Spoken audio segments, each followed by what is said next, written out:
Hi friends, ఈరోజు Sunday కదా. Sunday special dum biryani. మా వారైతే చికెన్ తీసుకొచ్చారు, దమ్ బిర్యానీ చేయమన్నారు. నేనైతే ఇప్పుడు దమ్ బిర్యానీ ఫటాఫట్ చేసేస్తున్నాను. దమ్ బిర్యానీ అనగానే చాలా ప్రాసెస్ ఉంటుంది కదా, అలా కాదు. నేను చేసే ఈ దమ్ బిర్యానీ చాలా ఈజీగా అయిపోతుంది, ఫటాఫట్ అయిపోతుంది.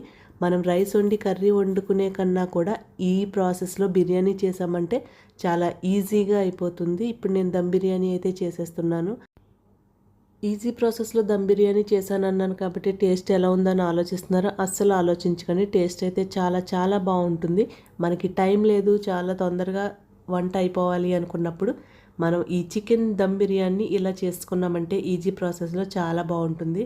చికెన్ దమ్ బిర్యానీ అయితే రెడీ అయిపోయింది, చూసారు కదా, చాలా టేస్టీగా ఉంటుంది. ఈ చికెన్ దమ్ బిర్యానీ లాంగ్ వీడియోస్లో అప్లోడ్ చేసే ఉంది. ఓకే ఫ్రెండ్స్, ఈ వీడియో మీకు నచ్చితే లైక్ చేయండి, షేర్ చేయండి. అలాగే ఆచి రెసిపీస్ అండ్ వ్లాగ్స్ అనే ఈ మన ఛానల్ని సబ్స్క్రైబ్ చేసుకోండి.